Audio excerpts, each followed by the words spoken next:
Yeah. That's right.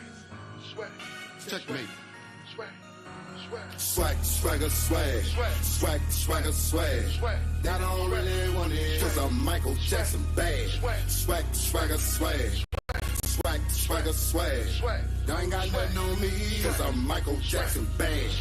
Everybody wanna be late with the truth, but they don't wanna walk a mile up in these shoes. I focus on fitness and handle my business and put on for the HBCU. Spending my prime, my waist on my grind. I'm revving my engine, I'm trained to go. Just like the diamond under the ground, I'm destined to shine, and that's for sure. Boy, take a seat, it's our turn. Yo, look at the moolah we earn. Don't play with fire, you'll learn. That we always stay lit, we burn. Look, they swag, I'm swag, you swag. Y'all ain't ready, too bad. I overcome obstacles, nothing's impossible. I make them say, how did you do that? No matter the circumstances, boy, there ain't no second chances. But the odds got the advantage. Still gotta get up and handle it, that's facts. Dog, I'ma need some room, step back. One thing I won't do is lack. Only thing I pursue is cash. I don't really know about you. Swag, swagger, swag. Swag, swagger, swag. I don't really want it, cause I'm Michael Jackson bad. Swag, swagger, swag. Swag, swagger, swag. I ain't got nothing on me, cause I'm Michael Jackson bad. Swag, swagger, swag. Swag, swagger, swag. I don't really want it, cause I'm Michael Jackson bad. Swag, swagger, swag. Swag, swagger, swag. I ain't got nothing on me, cause I'm Michael Jackson bad. Okay, swag, swagger, swag, I got that. Once I get the ball, you never get the rock back. Ringmaster, no top hat. We the best of the best, can't stop that. I steppers be stepping, alumni be rapping. Our drumliners out of this world, yeah, you know the deal. Show up on fields and serve with them L's like Louis Vuitton. We in our prime like 21. No matter the hill we climbing. Cause they say that pressure make diamonds. Probably why our women the finest. We shining on haters. You hate all you want, you can't fade us. You do what you can, but we do it major. We SWAC. Dribbling like nobody else can. You think you gon' beat us? You gon' need a brand new game plan. You gon' need a brand new offense. Your team is DOA. They gon' need a brand new coffin. We champions, we don't do talking. But I green like the boys in Boston. Yeah, we running, we ain't got time for walking. Never know lanes, we boss. Swag, swagger, swag. Swag, swagger, swag. I don't really want it, cause I'm Michael Jackson bad. Swag, swagger, swag. Swag, swagger, swag. I ain't got nothing on me, cause I'm Michael Jackson bad. Swag, swagger, swag. Swag, swagger, swag. I don't really want it, cause I'm Michael Jackson bad. Swag, swagger, swag. Swag, swagger, swag. I ain't got nothing on me, cause I'm Michael Jackson bad.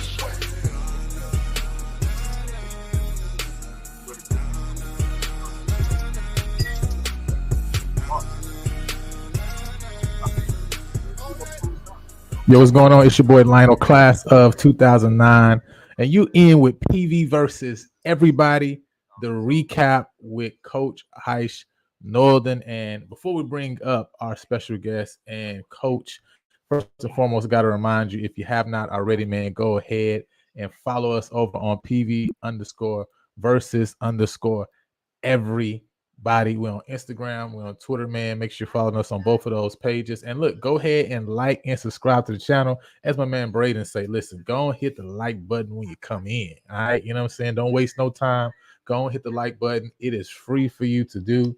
Go ahead and subscribe to the channel. You know what I'm saying? We're on the road to 750. We've hit all of our goals so far. All right, we hit 500. We've hit 600. Now we're on the road to 750. All right, so if you're watching the channel, if you're enjoying the content, if you're getting something out of it, you know what I'm saying, go ahead and subscribe to the channel and show some love, you know what I mean, because we're about to break down all of week 8 and talk about the preview for the game of the week, the games of the week next week in week 9. So go ahead and subscribe to the channel. And again, I have to let you guys know, hey, if you are ready to buy a home, then make sure you hit up my boy, PV alumni Jeff McKissick. He's a Texas licensed loan officer with Fairway Independent Mortgage Company, and he'll guide you seamlessly through the home buying process. See, many of us are unaware of our credit score or our true financial situation. Jeff will help you develop a plan step by step to improve your financial standing, making your dream of owning a home achievable sooner than you think. See, he understands your financial situation may not be perfect, but listen, that's okay. All right. The sooner you start the conversation, the sooner you two can solve the problems like credit issues, student loan debt. So don't let fear of achieving new heights hold you back from getting a home of your dreams, perfect for your growing family, or hosting those PV watch parties? Get started now on taking the first steps towards your new home and taking the next big step in your life. Don't delay. Talk with Jeff today so you can be in your home tomorrow. All right. And he looks forward to talking with you soon. So make sure you go ahead and hit my boy Jeff up. Yes, we are on the road to 750. Zay in the building. He said, PV Nation, what's up? He say, fire the gatekeepers. All right. Fire the gatekeepers. All right, man. So shouts out to you for joining us, man. And like Coach, Kerry, man, how y'all doing this fine Sunday evening? How was y'all week? How was y'all weekend of football? How you guys going, man? Let me know. What's the business? Man, I had a good weekend. My son team won. He got his first sack of the season. Okay. My Stat two, pattern around here. Yeah, hey, my two colleges won in some close games. So I'm feeling pretty good. Look, I don't know no NFL scores today because I've been ripping and running all day. But I'm feeling good with like I say, with my son and my two colleges. Look, I missed that. That's for my sister right there. Grambling homecoming was last weekend as well, and they pulled out one. And Southern won they homecoming. Didn't get to go to it, so I'm looking forward to Prairie View homecoming. We got guests coming to town to celebrate that. So like they say, I'm ready to set some homecoming out, as they say. Hey, set your homecoming out. Set it out. Y'all know how we do on the hill, man. Mr. Kerry, how was your week, man? Week was good. Of course, my guys won today. I know that's not your speed, but my Chiefs pulled out a good one in San Francisco. And see it Lionel tonight. Mahomes is the new Brady. All right. Mahomes is the new Brady. New Brady. I don't know. Not if he keep up that. What did he have? A 48 quarterback rating today? That was interesting. But with a win. Yeah. And because Southern, they found a way to win. That was an interesting game. And it was a good weekend. I had a lot of SWAC football on the on ESPN Plus or regular ESPN. So we'll be talking about those later, but those were some good games I enjoyed watching this weekend. Nah, that's what's up, man.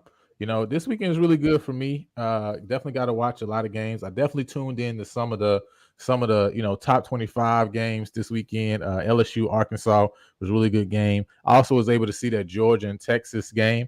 Man, that one was a little bit.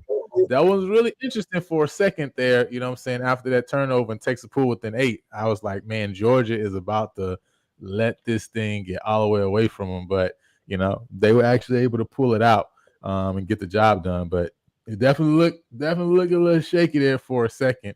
You know what I mean? But yeah, so able to watch that, and obviously, watch some good SWAC football as well. I was definitely able to catch Alcorn Southern, Fam Jackson. I was able to watch that, replay of that game. So, definitely got to watch some good SWAC football games. I haven't watched UAPB Grambling yet.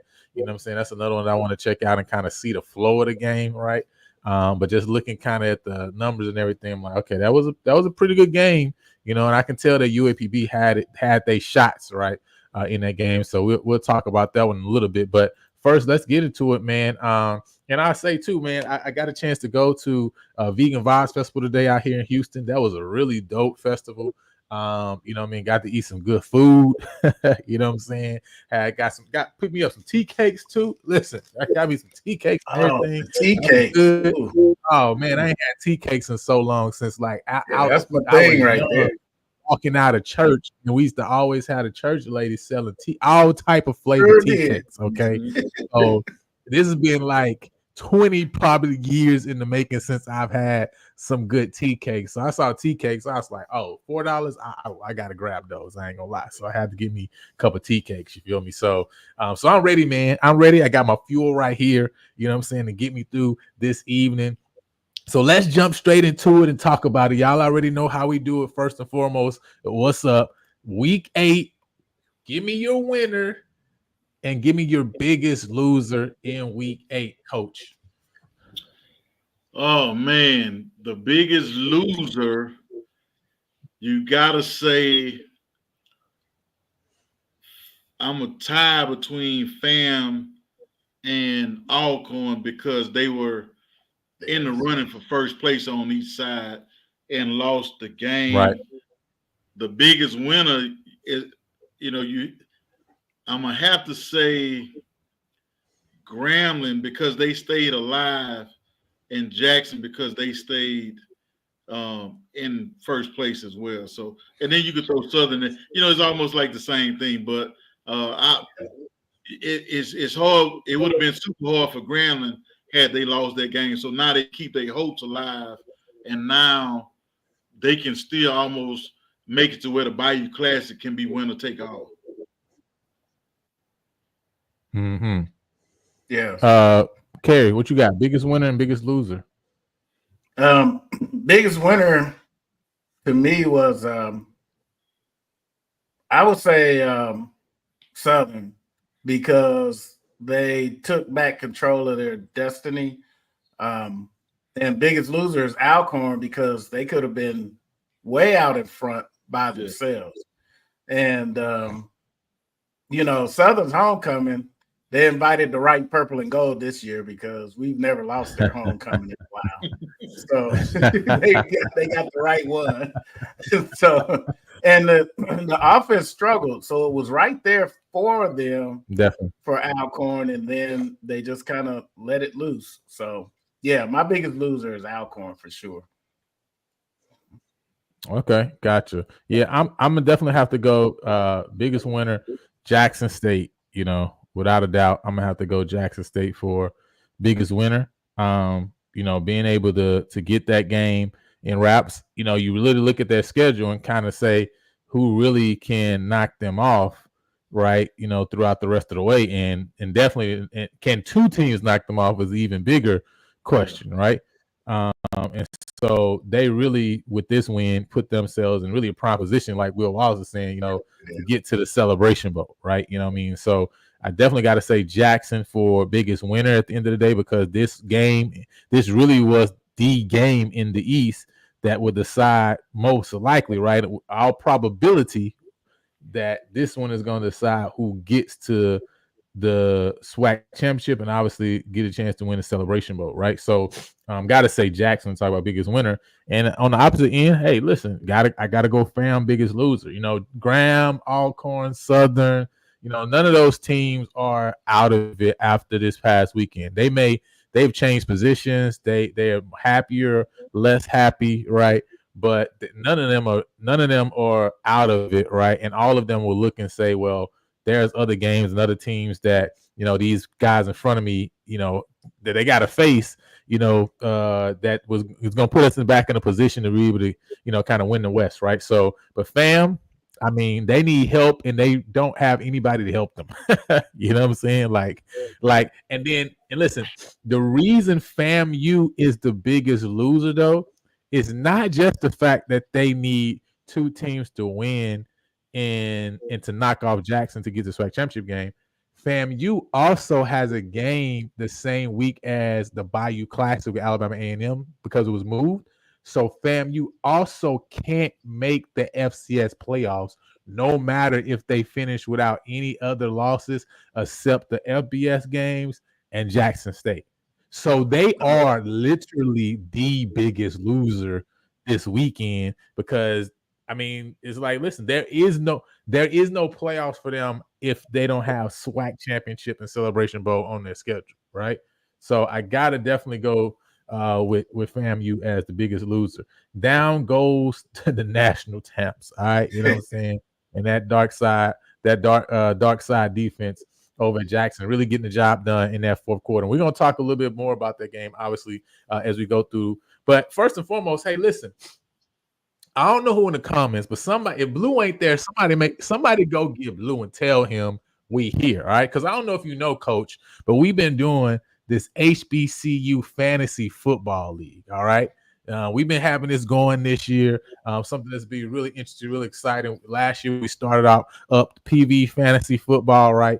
It was really awesome experience that we've been doing over here on the PV versus Everybody channel. So this year I was like, you know what? Let's challenge some of these, you know what I'm saying? Some of these media personalities and podcasters, see who really know football like that, coach? Because you know they be talking from the sideline, like you say, right? You know what I'm saying? You know what I mean? Just like them ladies who be talking to you, right? Talking about roadkill. You feel me? So who really know, right? What they know. So, but listen, that boy Blue know what he be talking about most of the time. But Doc Holliday, I mean, it just makes sense for Doc to win this week with Jackson winning, right? I mean, it's kind of almost prophetic in a sense. So, you know, this week, right, week 8 scores, you see it, but let Blue know that the score is out. All right. This is Sunday, last time I checked. All right. It's not the end of the week. Wow. They got it done. All right. 120 points for Doc Holliday. He first place this week. Blue 105.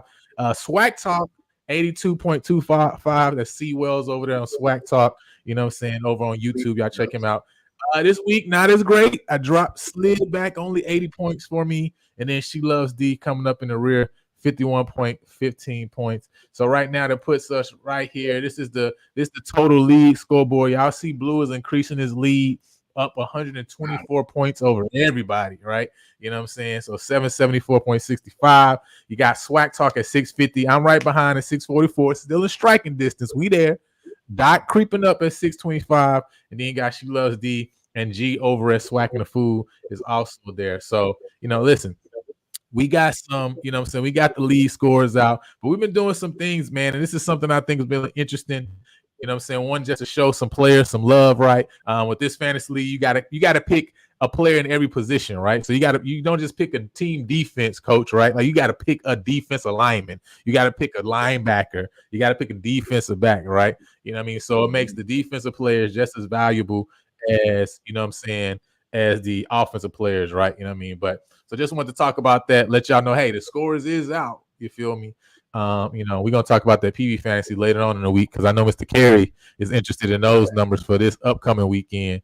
Because we got Texas A&M Commerce coming up, and so I'm gonna drop that link right now. If anybody's interested in PV fantasy football, you want to play, the link is in the chat for you guys to jump on that. But let's get into it, man. Now let's keep it going. First and foremost, we got up the Independence and the MEAC. This weekend was a big bye week weekend for the MEAC conference, right? Everybody taking their breaks before they get into conference play next week. But we obviously had the big homecoming, Howard's homecoming, right? Inviting Tennessee State in there. 27-14 victory for Draylon Ellis, for Eddie George, and those Tigers of Tennessee State. That moves them now, coach, to 6-2 on the year. 3-1 in conference. It's not a conference game, obviously, right? But they're 3-1 in the conference. And now, after this win, they got 4 conference games that they really can get the job done. And these conference games build up, right? I think they got UT Martin, they got Western Illinois, then Gardner-Webb, then the last one against Southeast Missouri, which is right now 4-0 undefeated. So they can build up to where that last game, right, if they knock these next 3 opponents out, can be literally for the Big South OVC. I just want to know, before we get into the game itself, what do you think about Tennessee State being in this position? This, I think, is year 5 for Eddie George, right? You know, what do you think this does for, you know, this program, what this does for this fan base? Obviously, they got to finish it out, right, and get it done. But what do you think about what this does for this fan base? Because I don't think they have a schedule that would get them in if they are at large. Because, I mean, they have UAPB, Valley out of conference, right? And I forgot who else, right? You know what I'm saying? But 3 HBCUs is probably not going to make you say, I'm going to give you an out-of-conference bid. But they can win their conference. Any thoughts on Tennessee State right now? Nah, you got to be happy for those guys, especially for their fans and alumni base, because, you know, they have a pretty proud base. To me, they on par, depending on how far back you go, with the Jackson States, the Gremlins, because of the coach that they had, the guys that they were putting in the pros, how well they were doing. Then they went to a low coach. The Cole brothers got them going. Then Coach Reed had them going for a minute, but it's one of those places is not very sustained. It's going to come and go in waves, but you got to be happy for Coach George because a lot of people doubted him and his program, and then being in that conference. If they can pull off winning that conference, that'll be big, not only for them, but people will look at other HBCUs. So, you have to be happy for them going to Howard and winning at Howard's homecoming. Yes, they looked. Okay, that's thoughts, pretty man, impressive. on just the Tennessee. Yeah, that's pretty impressive for them to go up there and win that homecoming like that. Yeah, they So go ahead. Oh yeah, so I was just saying they're looking pretty impressive, and like you said, with just the conference games remaining, I'm thinking Southeast Missouri going to keep up that trajectory they're on. So they're definitely headed for a collision course if they end up with a successful season at Tennessee State.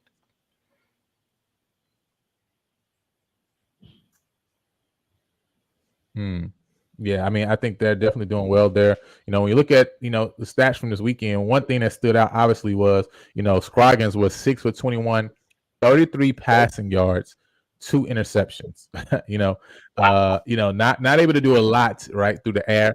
They did have 176 yards on the ground, but only 209 total yards, right, for Howard this weekend. They also had 2 turnovers and only had the ball 24 minutes, while Tennessee State had to put up 412 yards total offense. Draylen Ellis didn't throw for any touchdowns, but he did have 289 yards passing and did also had a rushing touchdown to add to that. And so they had 123 yards on the ground, 289 through the air, and he was 19 for 30.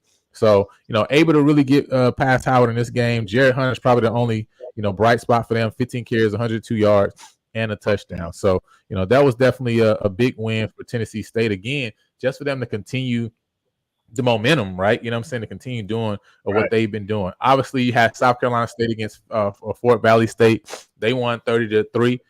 First quarter, Fort Valley was able to keep South Carolina State off the board. But after that, I think they scored 14 points in that second, 10 in the third. Right, was able to close that game out with 6 in the fourth quarter.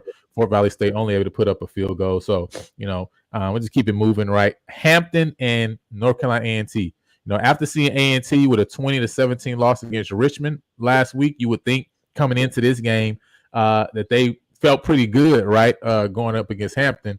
But the results doesn't say the same, right? So Hampton is able to beat North Carolina A&T 59, y'all, 59-17. I mean, they almost had a 50-piece put on them by a school by another HBCU that's in their same conference.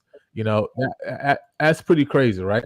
Looking at the stats, all together, of course, North Carolina A&T was actually up 14-3 after the first quarter. But then Hampton goes on to score 21 points in the second, 7-3 in the third, and then they put up 28 points in the fourth quarter. 436 total yards for Hampton, 299 for North Carolina A&T. North Carolina A&T only 59 rush yards this game, and also over 113 penalty yards. Right, you never want to see more penalty yards than rush yards. That lets you know you're in trouble. Right.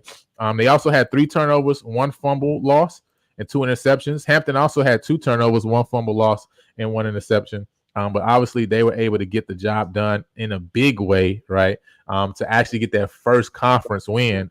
And so they moved to 1-2. Now, North Carolina A&T does have Campbell next week. Both of those teams are 0-3, so it's going to be interesting. Hopefully, North Carolina A&T is probably hoping that they can get off the snot this next week. But any thoughts on just this game with Hampton and North Carolina A&T? It's like A&T, you look at Tennessee State trying to take a step forward from their program, and North Carolina A&T, it almost looks as if they keep sliding back from where they were after those 4 celebration bowls.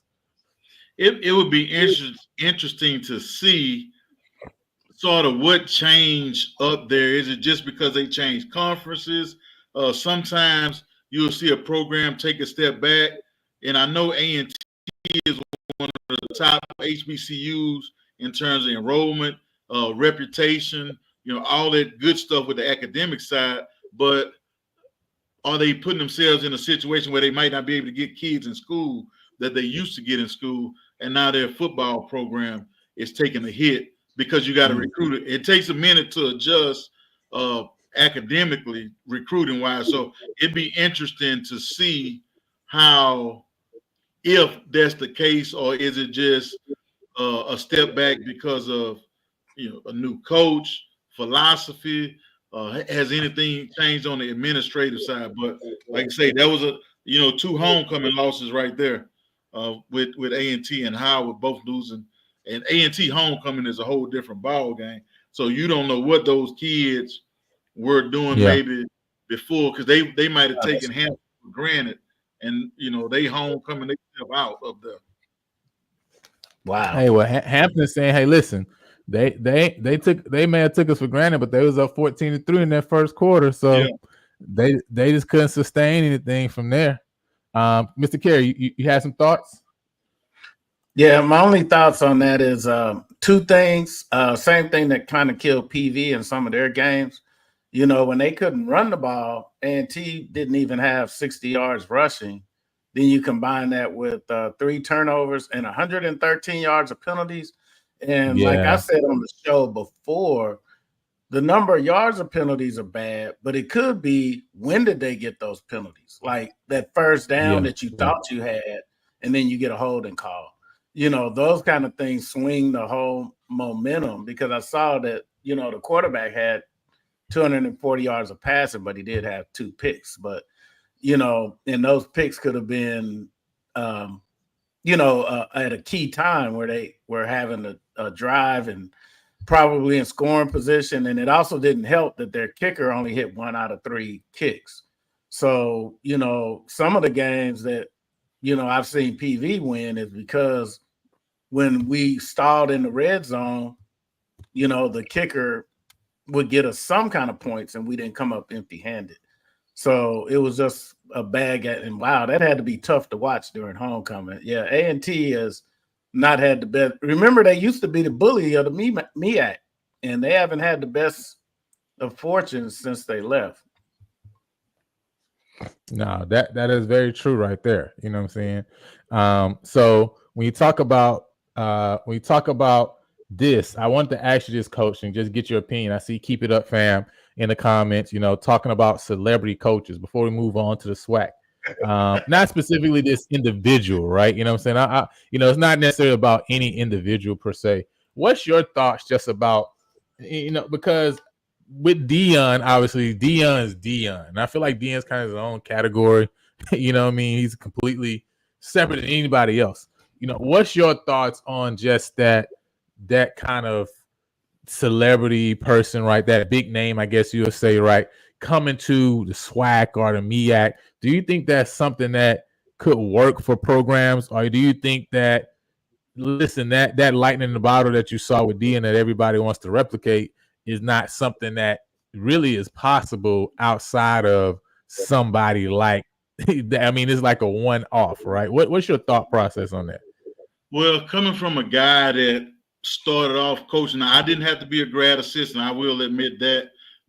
And the only reason why I didn't GA was because Morehouse didn't have a graduate school. Now, in my opinion, I worked for the original celebrity hire. I worked for a Super Bowl MVP, but that Super Bowl MVP had coached on the collegiate level. He coached at Southern. He coached at the Naval Academy before he got the Morehouse job. He had been a high school coach, very successful high school coach in the state of Louisiana. So that was the original celebrity hire in Doug Williams. But right, that's true. That's fact. My thing is, I am for guys sort of working their way up the ranks. Because it teaches you a lot on your way up, what to do, what not to do, how to handle certain things from a media perspective, how to handle certain things from an administrative perspective.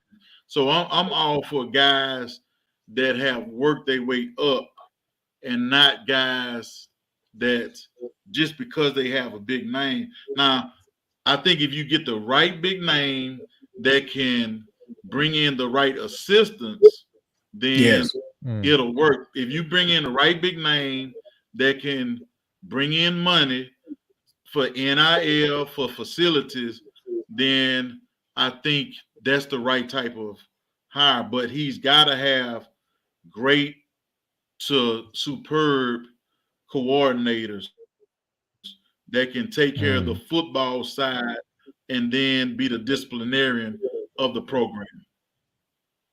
That's interesting. Okay. That's interesting. I get you, right? You know what I'm saying? So definitely big up those who to work their way through the program, right? Because obviously you definitely learn lessons along the way, but not completely against it if it's the right name. And it makes sense. Because yeah, if you can kind of have, and the question with that is going to be really the money for the coordinators, right? And for your assistants, you know, when you talk about HBCUs and some of these programs, you know, and what they're trying to do, you know, even with A&T, and this I feel like goes with not just celebrity coaches, but I would say also white coaches too as well. You know what I'm saying? It seems like a lot of HBCUs don't want to pull the trigger on white coaches, but you know, like Rodney's mentioned A&T right now. I mean, listen, you already you in a whole nother conference, right? You know what I'm saying? It's almost like, why wouldn't you even be open to something like that when you done completely went and joined a PWI conference, right? You know what I'm saying? So, you know, I think at that point you might as well open yourself up to any and everything. You know what I'm saying? Whatever it is going to get the job done, right?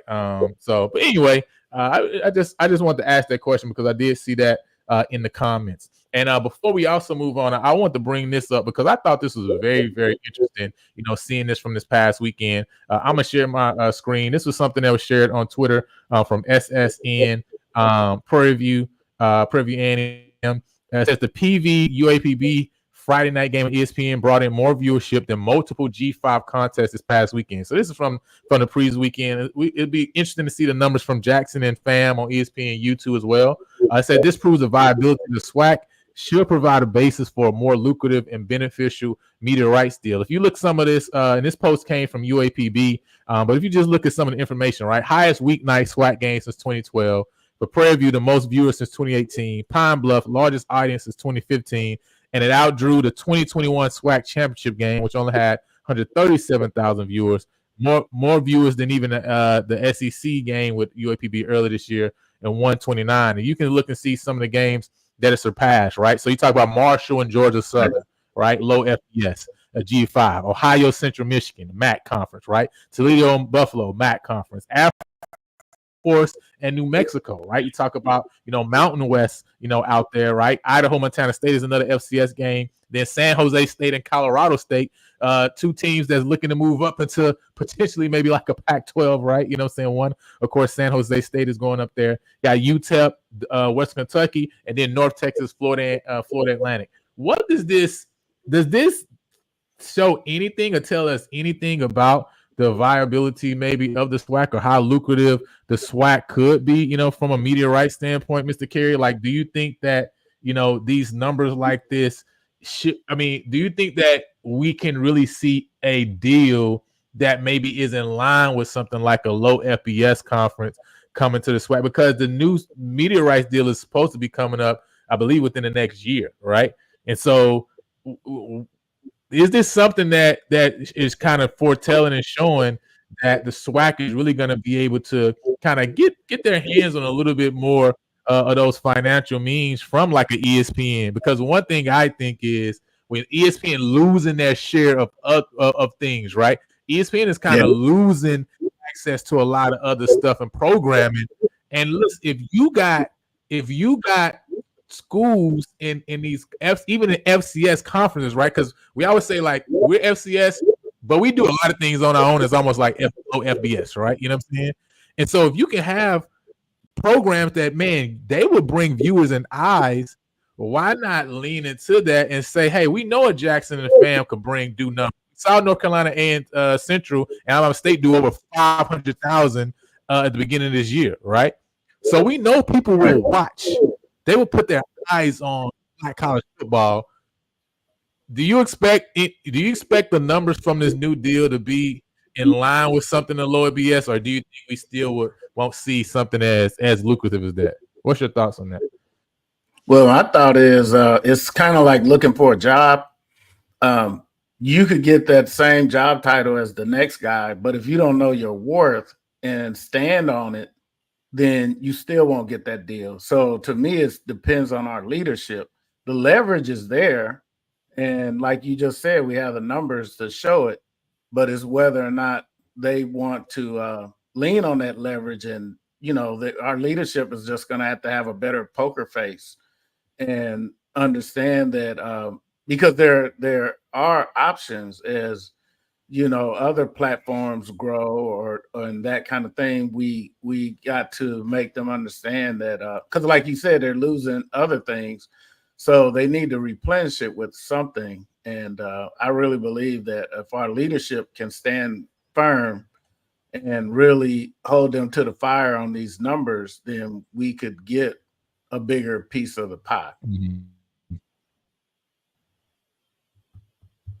It's just if we trust our leadership to do it or not.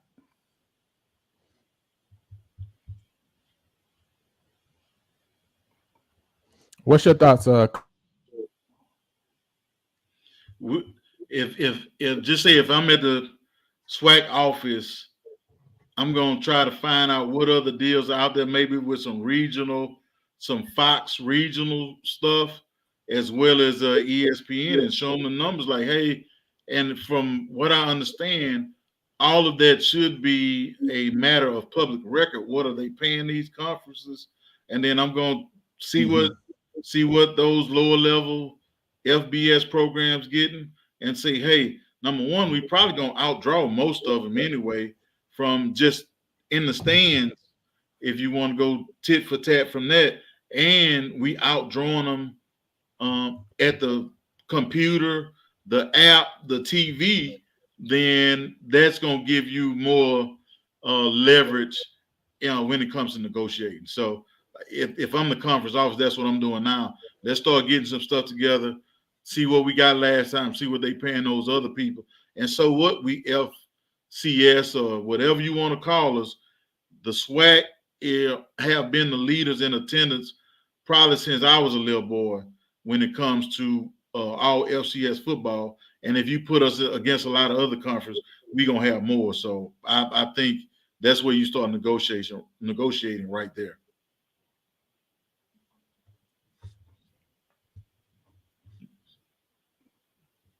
I think Rhino might have got a little stuck there, but I agree totally, because that's why I said our leadership got to stand firm on the leverage that we have against those other conferences, and understand that because I've seen conferences that don't draw nearly like the SWAC, and they get, TV time, air time. And like you said, we need to find out what they're getting paid. And I'm sure our leadership can find out and make sure we're getting a fair and equitable payment for an even better product.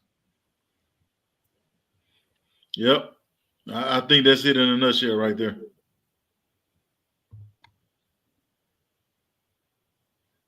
And our people got to participate and actually jump in there and watch as well, so we can get those numbers. And, people got to subscribe to that ESPN Plus and get those numbers up. And with that being said, can you guys hear me? Yeah, we can hear you now. That being said, can you guys hear me? Okay, awesome. So having a little technical difficulty on my computer, so I'm joining with my phone audio. Having a little technical so let's keep it going, man. So I'm joining with my phone audio. Let's see. So let's keep it going. So let's talk about first and foremost. We got Bethune Valley 20-10. This game was a 17-10 game in the fourth quarter. Valley was able to come in and get the job done, right? To actually get that. I mean, Bethune was able to get that job done and get that win. Any thoughts on that Bethune Valley game? It was really the game to see who was going to come in and not right come out with no losses. Any thoughts on that game before we move forward? Well, coming into the season, I thought Bethune would sneak up on a few people because they played a few schools sort of tough last year. And like I say, you go from losing big to losing small. You might get an upset here or there. I thought they were going to be the surprise. And I thought Valley would be better based off of how they played a few games last year as well.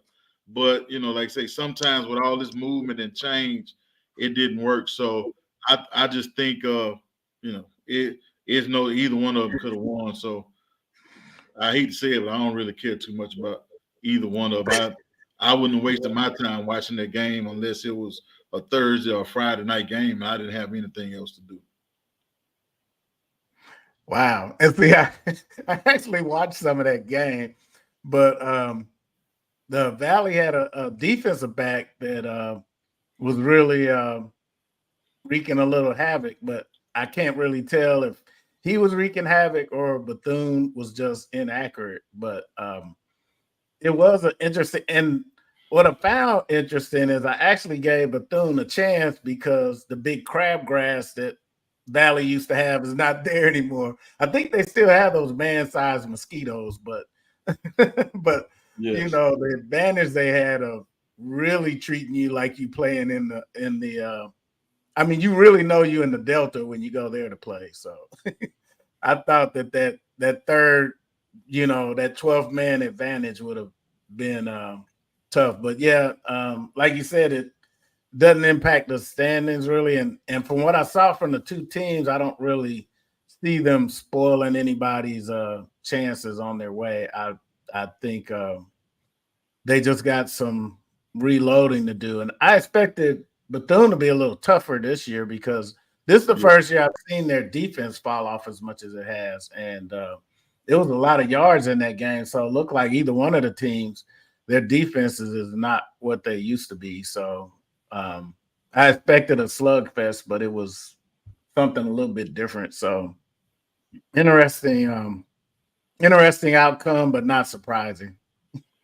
Yeah, like you say, I wouldn't have wasted my time unless that's the only thing on.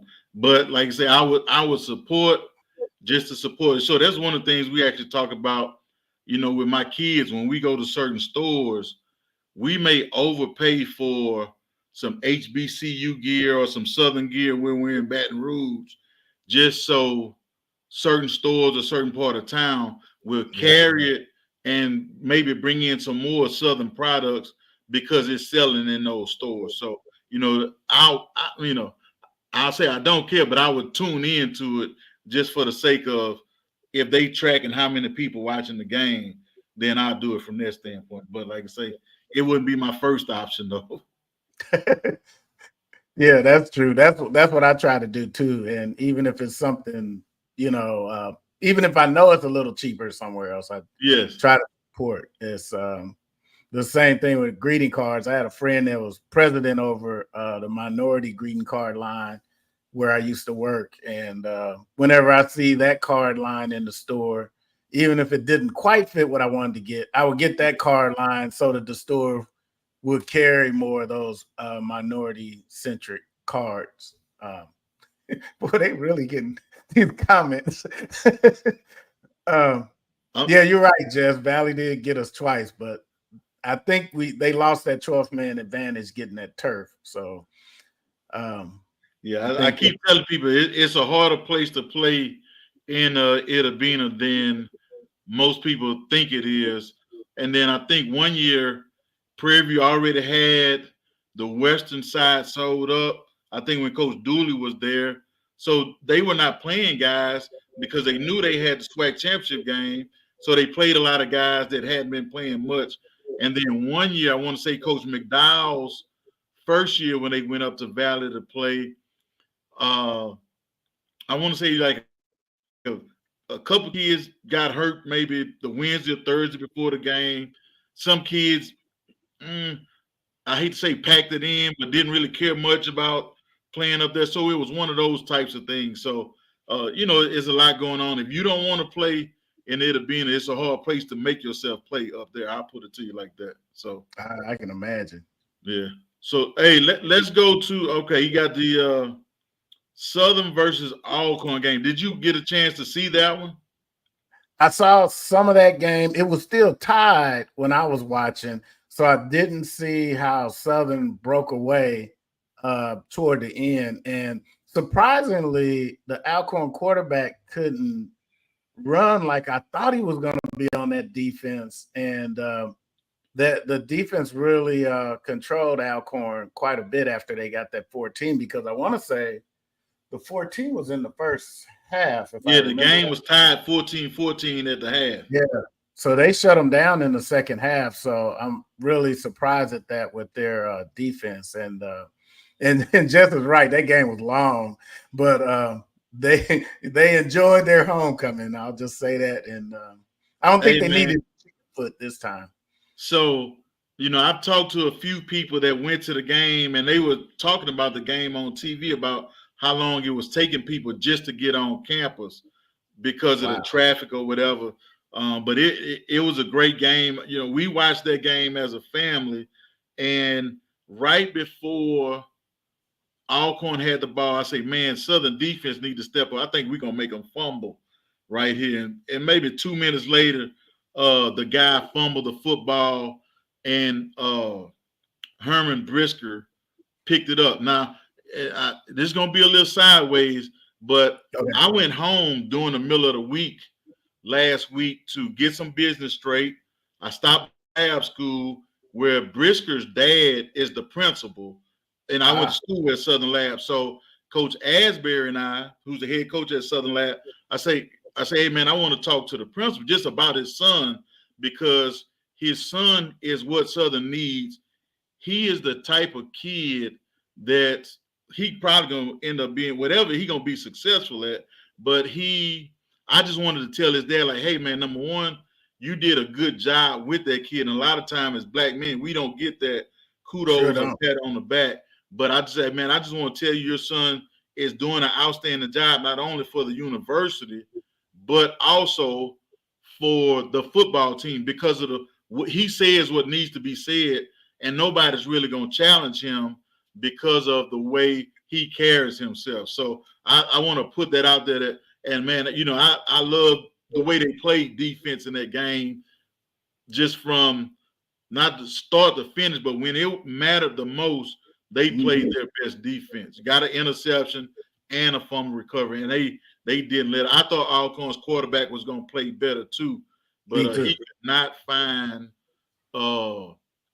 open receiver, and then he had some drops too, but he just couldn't find the passing game like I thought he would. I thought he was going to break some of those inside zone with the quarterback keep. A couple of times he had some keep reads and didn't keep it, but at the same time his hip was hurting. So I just think all of that, like I say, sometimes you ain't got to hurt somebody, but if they feeling a little pain, they're not going to play the same.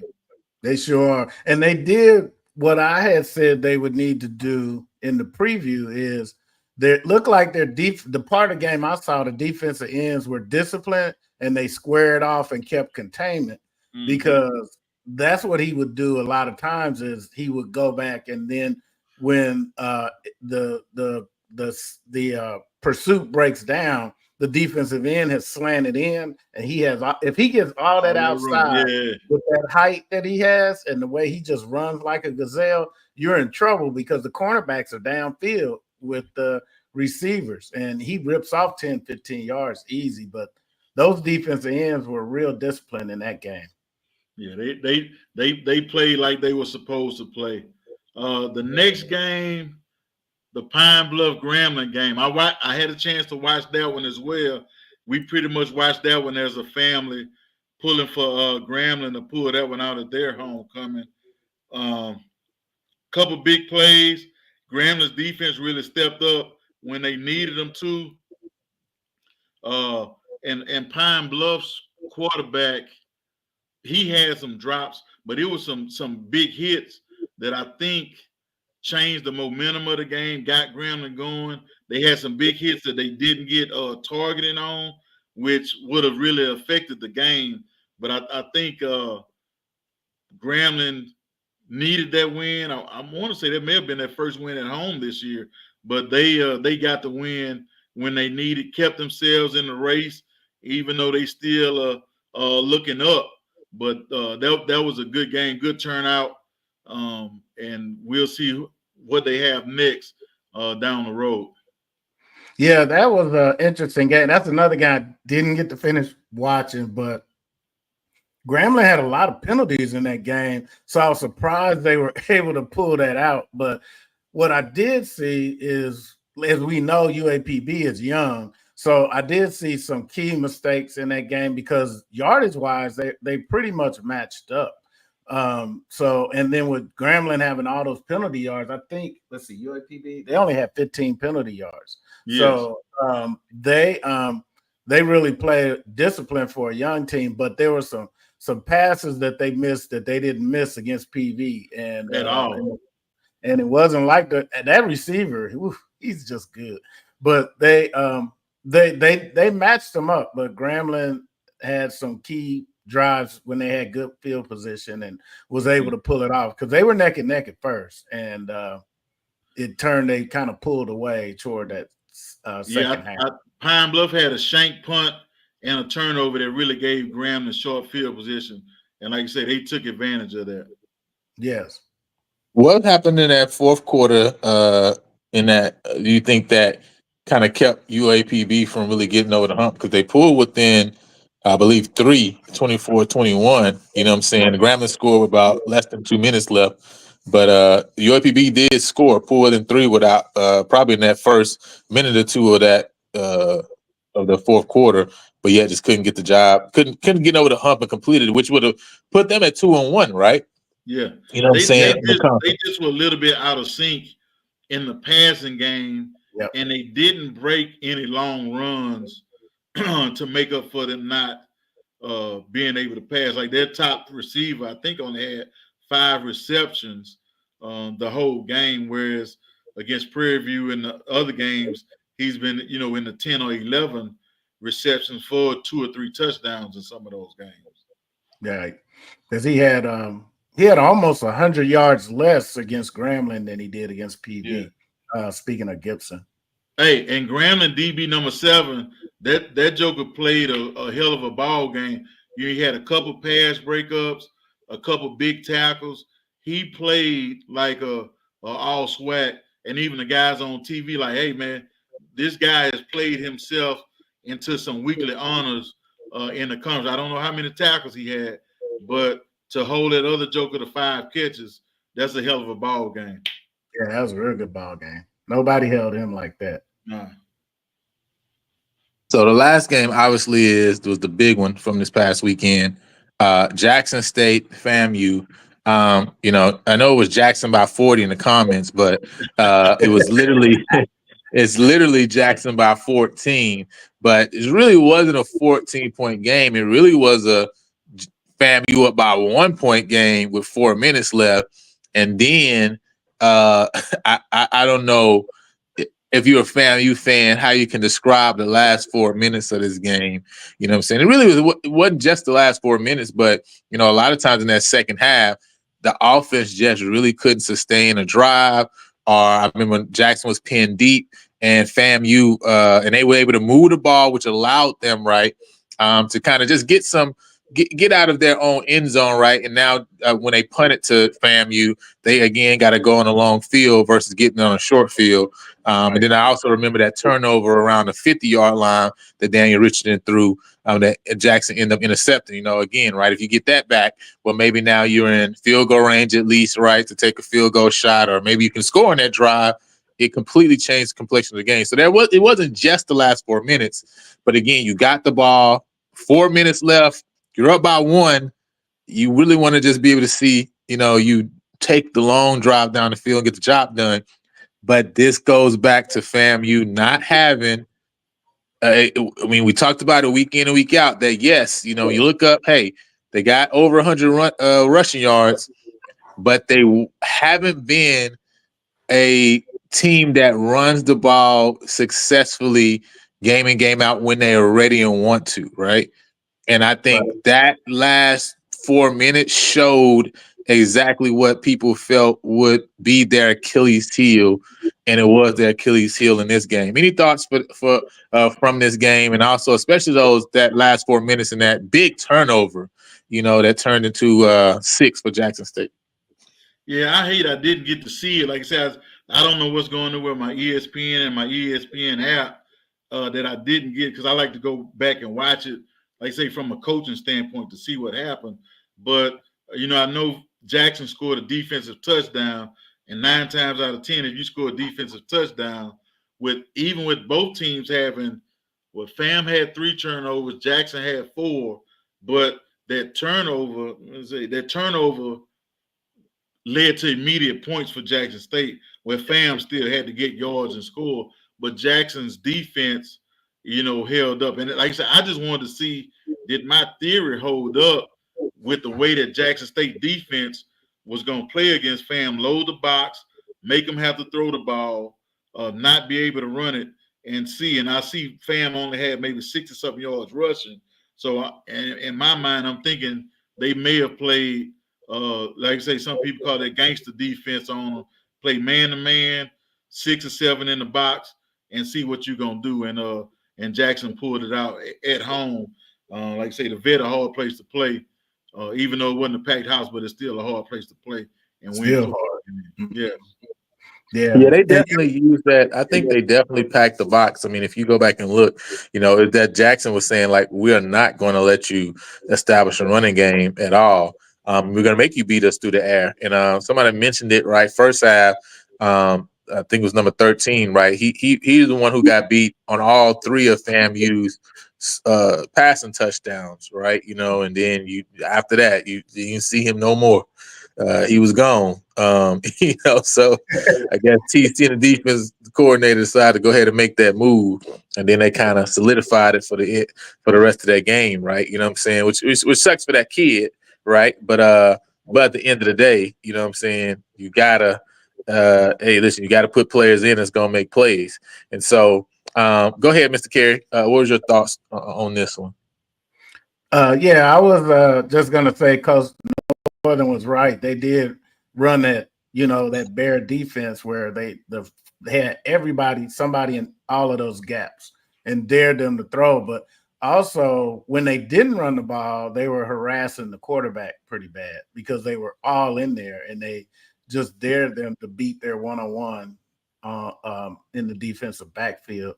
That running game was really something too, because FAM wasn't able to run, but JSU ran almost 250 yards rushing, and they really put the pressure on them when they were able to run the ball because they kept the ball longer, being able to run. And that scoop and score was a backbreaker because the game was tight when that happened, and it still was like you didn't know what's going to happen now. And then they got great field position again with another turnover. So those were key. And I think if the game could have went a little longer, it still would have been tight. But yeah, I'll just say their defense is opportunistic. And it reminded me, it's not like their offense didn't play the way it played against PV in the 2021 championship, but it reminded me of that because their defense was opportunistic and just made things happen because it made the score look bigger than it really was if you followed the flow of the game. And people are laughing at me for saying it, but it was kind of the same way when PV played them. The score wasn't indicative of the flow of the game or how hard we played against each other. They had a easy pick 6 and a couple other things that were opportunistic. So it was a good game. It should have had a lot of viewers because it turned out to be a pretty good game.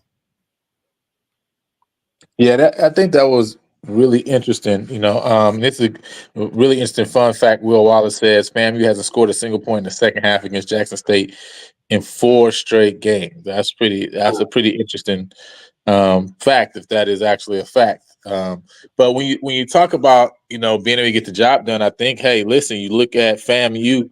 And they've had a lot of close games, but they just kept being able to get over the hump. And I think that's what I thought and was leaning on to say, hey, they played better competition throughout this year. We keep seeing them being able to close games out. And I thought they were going to be able to do that. And they were in that position. I think what they've showed to me throughout the season was, hey, up by 1 point with 4 minutes left, we're going to grind this out. We're going to get down to under a minute, probably kick a field goal.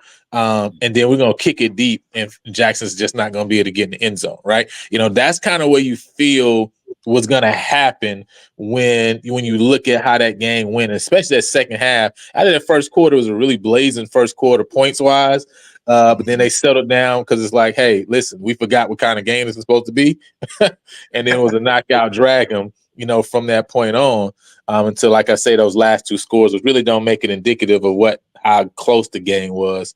But if you are FAM coach, if you're Coach Cozy right now, what do you tell your guys, after you kind of halfway through the season, getting the job done, game in and game out, and now you essentially drop the game that, for all intents and purposes, right, over the last 3 years has been, if you drop this one, that's it. This is it, right? You know what I'm saying?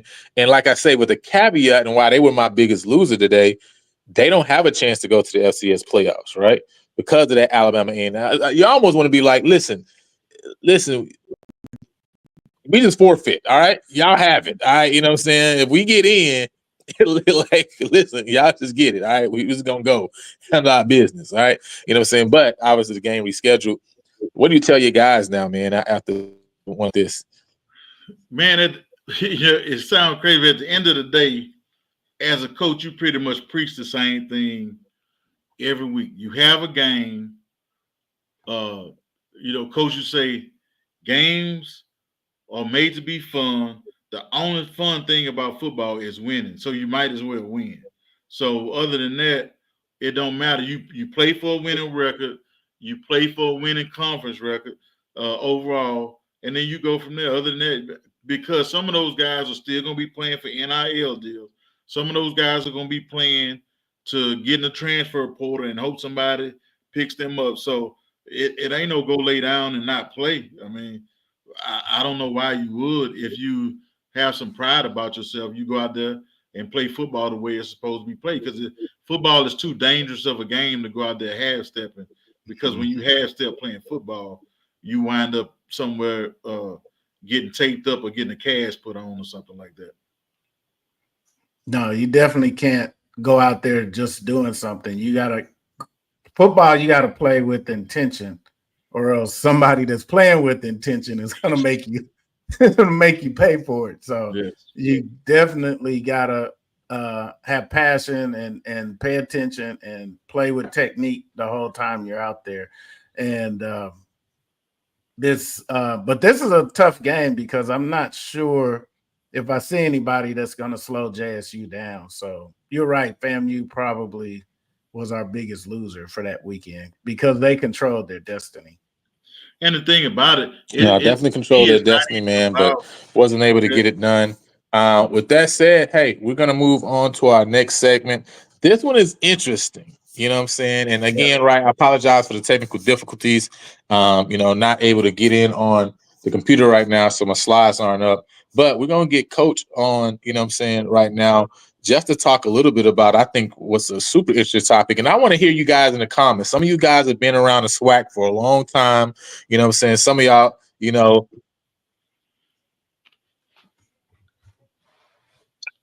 Hello? All right. I'll just go ahead on and start talking. I'm assuming it's time for Northern Lights. So basically what my task is to pick the 5 best players since I've been affiliated with the conference. Now, mind you, my uncle coached at Southern when I was from. Can you hear me, Coach? Yes. So what I was saying was my uncle. Are you guys hearing me? Yes. Mm-hmm. Yeah, he started up Northern Lights now. Okay, go ahead. Sorry. So I was saying from 8 to 10. So I have seen from 1983 pretty much until today's time. So what I did, I picked a guy or guys from where I saw them play before I got into college ball, guys that I played against or played with, or guys that I have coached against in the conference. So I'm going to start off with, by far, so I didn't put Jerry Rice on the list. I saw Jerry Rice play as a 10-year-old, Memorial State in Baton Rouge, Louisiana. Mississippi Valley came to play Southern. The one thing I remember. Yeah, hello. Can you hear me, Coach? Yes. Yes. So the one thing I remember in particular, Mississippi Valley had the sweetest uniforms I thought I ever saw in my life because they were taped up. They had the long flowing towels, spatted up, waist tape, and it looked like they had the tassels from cheerleading pom-poms flowing when they played. But my number one guy besides Jerry Rice that I ever saw play was Willie Totten, because that joker threw a ball and it looked like it was floating and flying like a bullet at the same time. And, you know, Jerry wasn't just the only person they had. He was the main one, but just Willie Totten and what they did, the way he dropped back and turned that ball loose was something I had never seen before. And I didn't see again until I played against Steve McNair in college. So the number one guy that I saw play as a youngster before I got there to college, I say Willie Totten. Now, these some other guys that I saw play, but a little bit, in my opinion, below. I saw Aeneas Williams play at Southern, and I was lucky enough to, my high school coach worked at Southern as well, to go over and work out with those guys sometime. Rufus Porter played for the Seattle Seahawks, a Pro Bowl of special teams. Gerald Perry, a guy that a lot of people probably won't remember unless they are Southern fans, got drafted by the Denver Broncos, a big tackle. Tremaine Johnson from Grambling. Tremaine Johnson was, for Prairie View fans, he was Jonte Abear with very good hands. Played wingback at Grambling when I was a youngster. And the last one that I saw play that dominated was Jake Reed, who was also a wide receiver at Grambling before I got to school at Southern. So moving forward, guys that I played against in college. So, like I say, McNair was in a class of his own. It's legend that Steve McNair would get driven to Alcorn's home football games in campus police or the state troopers police car just to make sure nothing happened to him on the way to the game. So I was unfortunate enough to be on Steve McNair's draft film. So we playing at Alcorn. This was Steve's senior year. So Steve is rolling to his left. My man is breaking to his right about 40 yards downfield. So I hear the crowd getting loud, like, ooh. So he threw the ball, and I'm saying he not throwing it to my man, because my man 40 yards downfield running in the opposite direction of Steve McNair, who's going to his left. And lo and behold, feel like a second later, this joker pushes off of me. He didn't really push me off, but he got a little separation and catches the ball 45 yards downfield. I'm saying, like, man, this dude was something else. He was like totally different guy.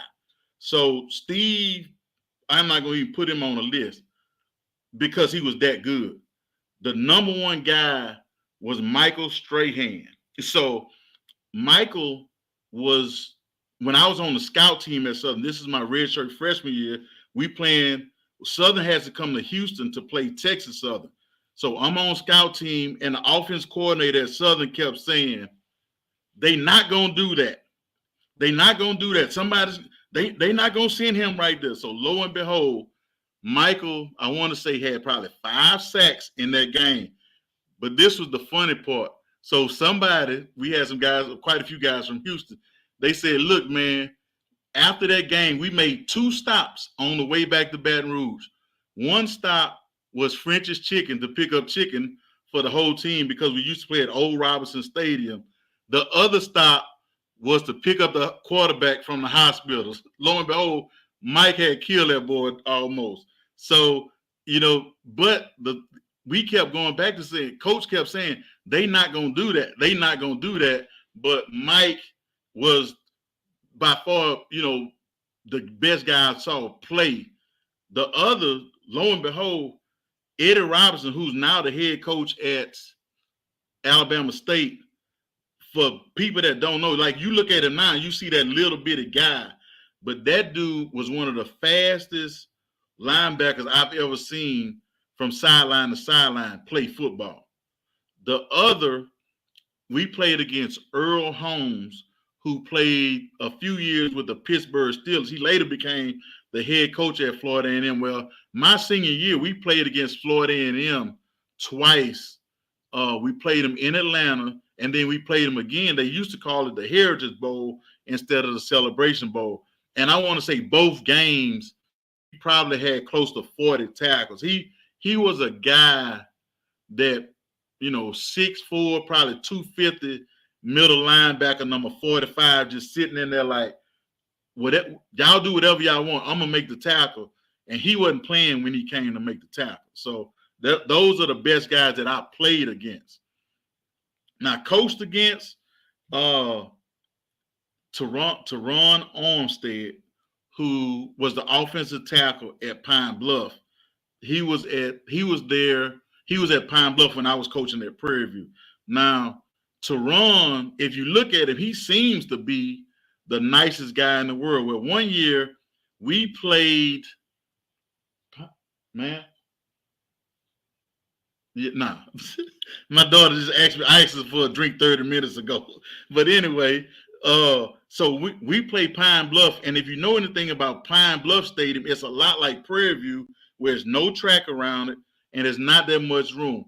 Well, Teron blocked one of our players. I want to say he got a hold of a linebacker and blocked that joker all the way to the fence at the bottom of the bleachers over there in Pine Bluff. So a few plays later, we had to take a timeout, and I walked over there on the field, and I say, hey, big man, you ain't have to do my guy like that. And then he pointed, and it was about 3 scouts that were there to watch him play. He said, I had to do that for them, coach. So, that was all he could say about, but that joker was a dominant force amongst the SWAC football players. The other one, I coached against Robert Mathis when he was at Alabama A&M. Now, that joker would wreak havoc on your whole run. Everybody just thought he was a pass rusher, but he could play run defense as well. Wasn't a real biggest guy, but you talk about a motor. We had a guy at Grambling. That joker made Black College All-American. We played them twice in one year. We played them up there, and then we played them in the championship game in Birmingham. And I think the guy, Brandon James, gave up 1 sack in 2 games and pretty much made All-American for keeping Robert Mathis in check. Now, he made a lot of other tackles, but that joker was a football playing Jesse, as they say. Wasn't the biggest dude, but was a good football player. The other guys that I have coached against that I thought dominated SWAC football, number one, Michael Hayes, transferred from LSU to Southern, big 6'5" wide receiver from Opelousas, Louisiana. There was a bad mamma jamma right there. He gave a lot of people the blues. Bruce Eugene, not even close when it comes to the smartest football player I ever coached in my life. Bruce could throw it. He could throw it underhand, sidearm, over the top. He could read your defense. Bruce called his own plays a lot. On a collegiate level, Bruce Eugene will call his own plays. He look at the formation. He would protect himself. Bruce going to call slide left probably 9 times out of 10 and pick you apart to the right. And if you start getting the answer to the right side, he was going to go back left side. He knew everything about football. Willie Quinn was a bad mamma jamma, the small punt return guy from Southern. I talked about him already. Jason Hatcher at Grambling was a bad dude. Jason came to Grambling as a wide receiver / tight end and ended up playing in the NFL. We just asked Coach Doug Williams, Coach, just let us have him on pass rushing downs. And Doug gave him to him, and the rest is history. And the last man is Adrian Hamilton, who transferred from Texas Tech to Prairie View and set the national record for sacks in a season. Sacks, tackle for loss, you name it. That joker did it when he played at Prairie View. Unfortunately, we didn't have enough other guys to bring it in, but that's the best players. And look, it's some people that me and some of my other teammates talked about that's not even on the list. If I just pull a Grambling list together, a Southern list together, a Alabama State when they were good list together, and then don't even talk about Alcorn and some of the jokers they had. But that's my list of the best guys that I saw play, played against, or coached against. So if you think it's somebody else that need to be mentioned, throw their name out there, and I'll put my list up almost against anybody's. Except them jokers that go way back to when all the best players were at Grambling, Southern, and Tennessee State, and not LSU and Alabama. So I think my list is as good as anybody's from 40 years ago to now. Man,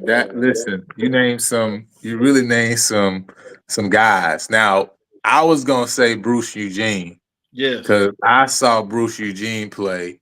And now to know what you said about Bruce, about him being the smartest player, and him essentially calling all his own plays, all his own protections. Yes. I mean, in college.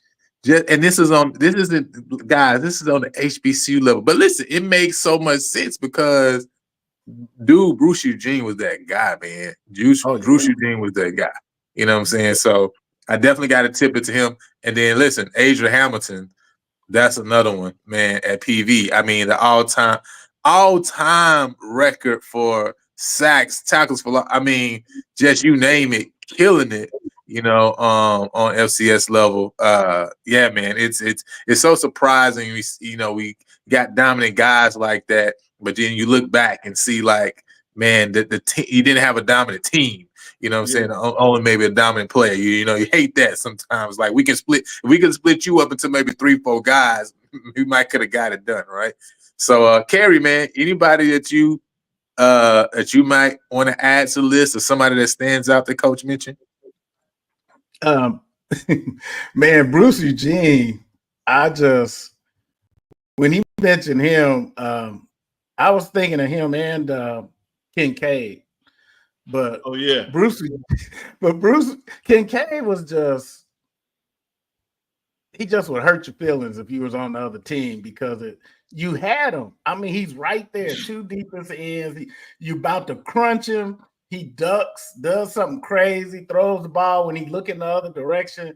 It's just, he just knew how to win. But Bruce Eugene, I went to go to the games because I just wanted to see how far he was going to throw it. Because, that dude would hit some passes so far.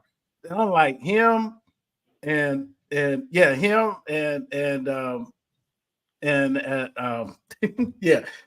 he just would really, him and McNair could just really fling that ball, because I remember seeing McNair also play, I think it was against Howard. It was a game in DC. Mm-hmm. And man, I forgot who he was playing against, but it must have been 700 yards passing in that game, because they were just flinging that ball up and down the field. That was one of the craziest quarterback games. I was going to say, that may have been, I think Howard had Jay Walker, who does That's the who game. it was. Yep. And Steve McNair had a big battle. And I want to say a few years later, Ted White came and broke a lot. Ted White went to high school, same high school I went to. Ted broke a lot of Jay's records at Howard. So, yeah, I think that was a game where they had a good battle. Yeah, that was a good battle right there. And but I've seen, and then, I'm older than you guys, so I saw Walter Payton play. Yes. And when he ran the ball, I felt like he knocked me down, because he was an aggressive runner in college. Golly, just come around there. And Jackson State would come, and that was back when you didn't show up to the game pretty. Your helmets had all the scars on it, and just, and he just ran like he didn't care, and it was just, whoo. But on the opposite end, my favorite is the human cheat code, DeWanya Tucker, because you couldn't tackle him. I like Tucker too. Man, that dude right there, golly. But those are some of my favorite plays. But my favorite play, if you want, well, not play, but my favorite series was when Prairie View was down to Alcorn, and I got it on my YouTube channel, at least part of it. We missed some of it. But my oldest son was 10, and Prairie View was down by 4, and Alcorn was driving. Defense stopped them. We were like, I think we got the ball in the 22 or something like that with 25 seconds left, and KJ Black scored 2 touchdowns before the game was over, and we won. That was the crazy 2 touchdowns. So look, KJ threw 1, and I think we kicked off to him, and they were trying to lateral, and defensive players, one of the guys on the kickoff team, got the ball and scored. So look, so I run out on the field, I jump in the pile, and one of my favorite players of all time, Yavarian Richardson, who's a defensive back that I recruited out of Dallas Skyline High School. We're in the pile and we celebrate, and there's no lie, I'm crying, and Yavarian looks at me like, Coach, you crying? That's weak, So it was just like he said. We stopped them, scored. How we scored, I have no idea. And then kicked it off and recovered and got that and scored again. But like I say, the funniest thing to me was Yavarian looking at me like, Coach, you got to know his voice. Like, Coach, you crying? So that was a great game right there. Wow, that's hey, we're gonna have to pull that up, Mr. Carey. You know what I'm saying? So people can check that out. It's so interesting. I was looking up Adrian Hamilton numbers. You know what I'm saying? Had 22 sacks, 26.5 tackles for loss, 81 tackles, all in 1 year, and that broke Robert Mathis's single season sack record. So you talk about 2 SWAT guys at the top 1 and 2 in FCS. With those records. But then I also read down and it says that year he was on December 6th, he was announced as the Southwest Athletic Conference co-defensive player of the year with grounds Cliff Exuma. You know what I'm saying? And no knock on Cliff Exuma, but it's still funny to think that you have somebody who breaks the all-time sack and tackle for loss record. And yet in your conference, they're only a co-defensive player of the year. And so the swag been making decisions like this for a long time, apparently. Okay. This ain't nothing new for the conference. But man, Coach, we appreciate you for taking us along. Jess said, listen, this is her favorite part of the show. You know what I'm saying? Northern Lights, man. So again, each and every week we put the spotlight on Coach Northern. You know what I'm saying? And he takes us through, some of those interesting tidbits and stories. And so again, man, if you guys like that, we do that each and every week on Sunday on the show. So we got 2 things left to cover, man, as we look to close out. Obviously, first and foremost, we got the game of the week. And we talked a little bit about Southern Fam or Alabama State, Alabama A&M. We decided, hey, the Magic City Classic is going to be the first game of the week. Coach, what was it that kind of tipped your hat to say, man, this is your game of the week for week 9? Man, just because of the rivalry that takes place between those schools, not too far apart, everything that goes into that game. Like I say, that's one of those that I will say I want to go see it in person before I go to the upper room. Just like I say, it's I got a bucket. Like I have a list in my phone of HBCU things that I want to do, and that a Tuskegee home football game, the CIAA tournament is one. I want to go to a basketball game at Jackson State. I've never been, but I've been to basketball games at Valley and Alcorn, and I think I have 2 other things on my HBCU bucket list that I want to do. But that's just one you got to see and experience. That's actually pretty dope, right? You know what I'm saying? Y'all let me know in your comments what's on your HBCU bucket list, right? You know what I'm saying? If you watching in the comments, what's on your HBCU bucket list? I think that's actually pretty dope. You know what I mean, Coach Northern, that you even got an HBCU bucket list. You know what the other one is? The FAM Bethune game. That's the 5th thing that's on my list. Yeah. Mr. Carey, you got anything on your HBCU bucket list? Yeah, I like that one too. That Magic City Classic, that looks even more fun than the State Fair Classic. I mean, it's kind of like it's the same population. So you might have two people in the same household with two different shirts, and they go to that game. So I just really, the crowd will be into it, and when I look at the when I see the game online, it looks like the crowd is right there. And I like those kind of stadiums where the crowd look like they're right in the middle of the action, kind of the way Alcorn is set up. I really like that. So I'd like to catch that game myself. Yeah, I think most of the years they have the largest crowd, right? You know what I'm saying, in terms of classics at the Magic City. So, yeah. So now talking about this game though, Alabama State obviously coming in, still 4th-string quarterback, right? Able to get the job done so far after that FAM game. Then you got Alabama A&M that, kind of had 2 weeks of explosions, on offense, even though one was in a loss to Jackson since they exploded late in that second half. But you feel like they found something here with Xavier Langford.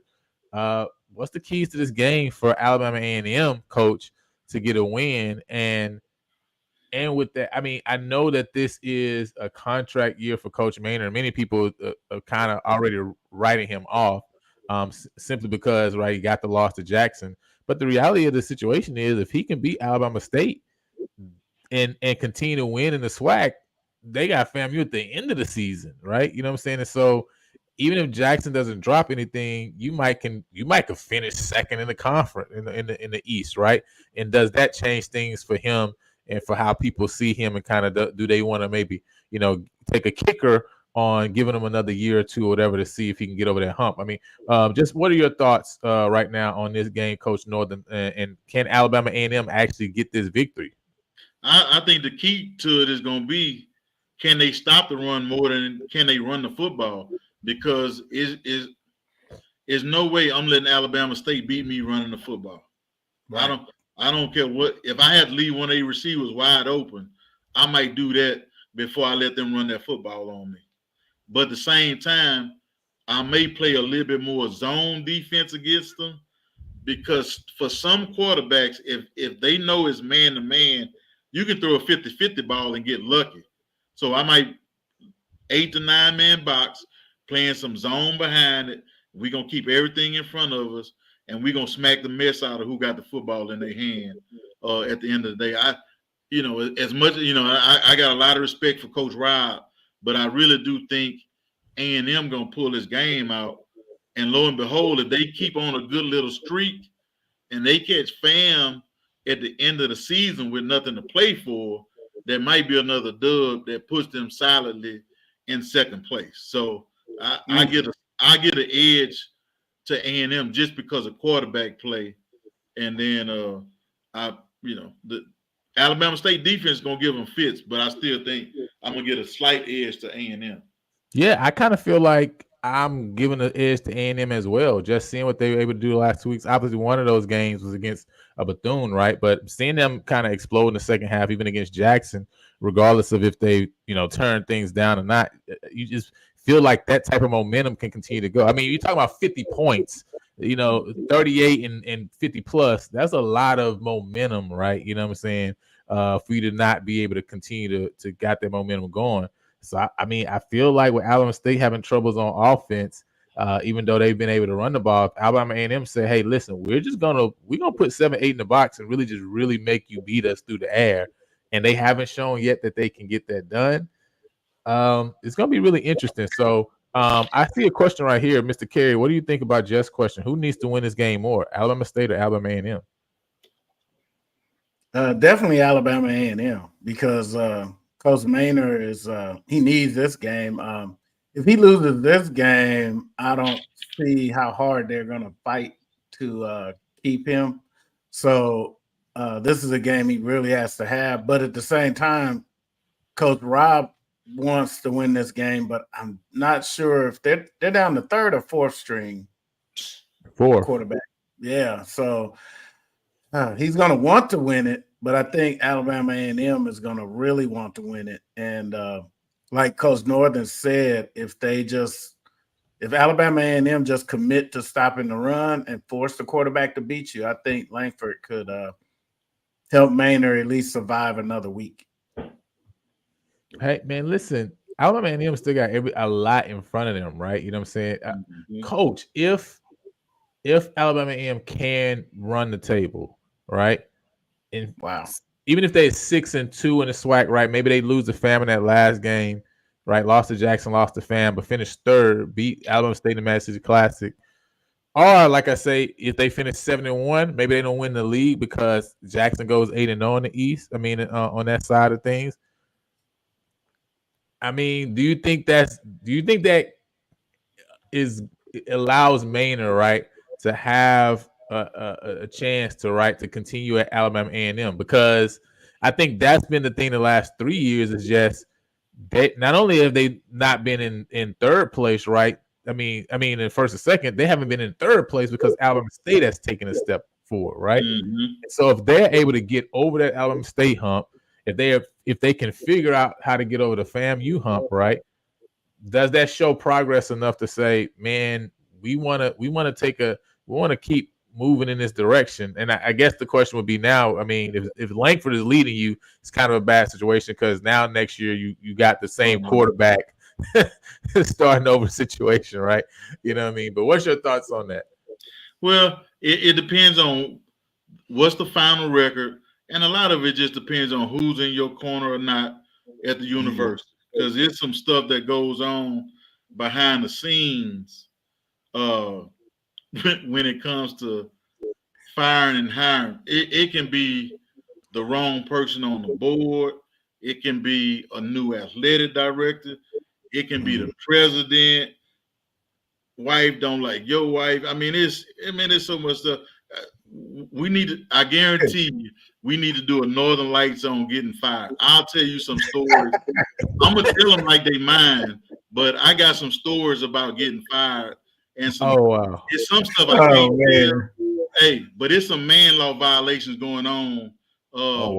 With some of this stuff with the coaches and why they get fired, and man, it's crazy. It take one person to not like you, and depending on who that person is, if they a big donor, if they on the board, stuff like that can ruin a coach's future and current job standing off of one person with a grudge, axe to grind. Hey, listen, that's gonna be a very interesting. Hey, listen, that Northern Lights might be packed. You know that on that. We need to set that day, you know what I'm saying? We might have to set that up for late November. You know what I'm saying, for that Northern Lights, and let y'all come on and get y'all popcorn ready because we know Coach got the stories. Okay, you know what I mean. So that's gonna be super interesting for that Northern Lights. But talk about the keys to winning this game, right? You know what I'm saying. What does Alabama State need to do to get the job done? Kerry, what does Alabama A&M need to do to get the job done? And where are you leaning right now? Well, Alabama State, if they want to win this game, we know that their passing game is questionable. So, but their defense is still their defense. It's not last year's defense, but they're still pretty good. They would have to be able to run the ball and take care of the ball. I think what they will need to do is establish the trenches. And that'll be the keys to winning this game. And they might want to be able to put pressure on without a lot of blitzing because Alabama A&M has been able to throw the ball all over the yard lately. So you want to make sure that you either, if you do come with pressure, that you actually get there. But you also don't want to get hurt on the back end of the defense as well.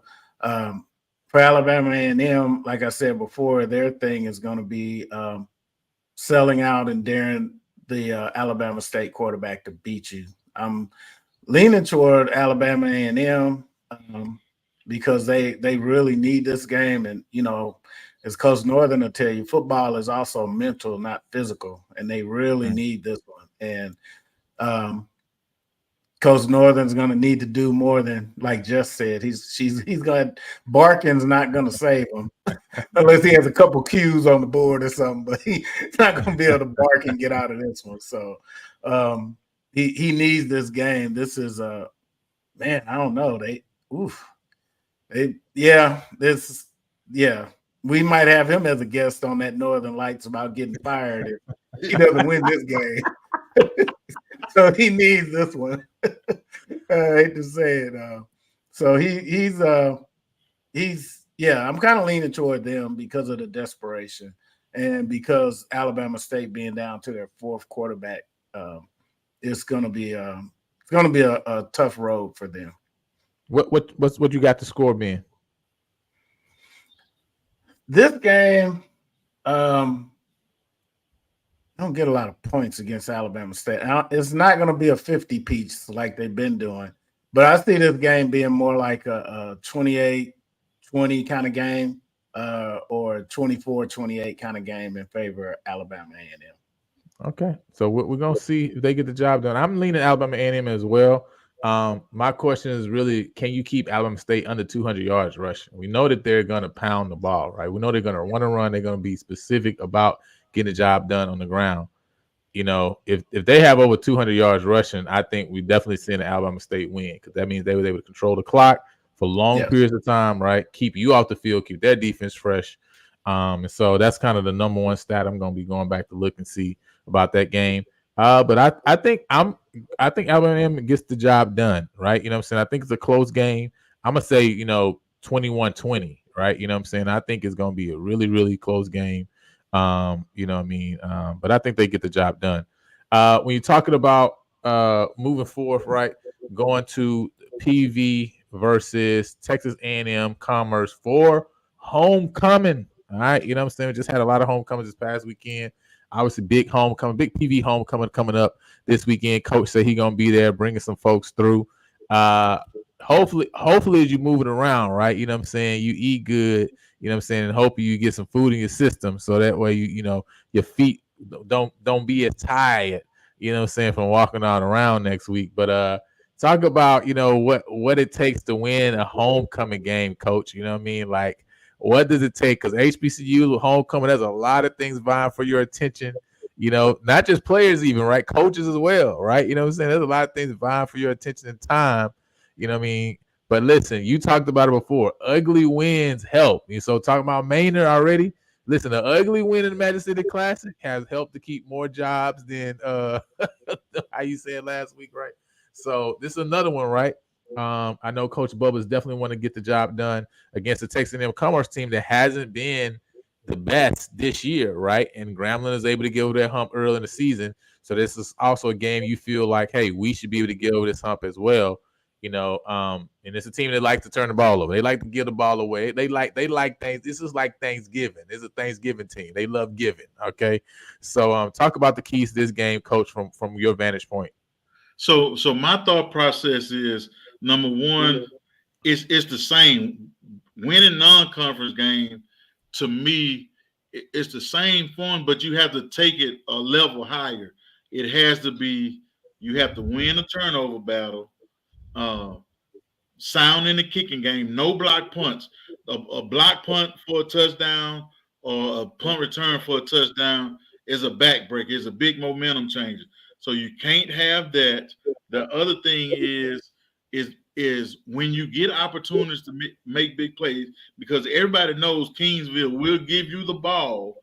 You have to make sure that you take advantage of the dropped interception, or when they fumble, we got three guys around the ball. We can't let their one get it. So we have to make sure we take advantage of when they give us a turnover opportunities, maybe getting a defensive score, stopping the run. I think those are the biggest keys to winning a non-conference game. No matter who you're playing against, that travels, that formula travels well against non-conference schools. No, that's big. Kerry, man, PV, we talked about the turnover battle. Hasn't won a lot of turnover battles, but now you're facing a team that, again, like we talked about, likes to get the ball away.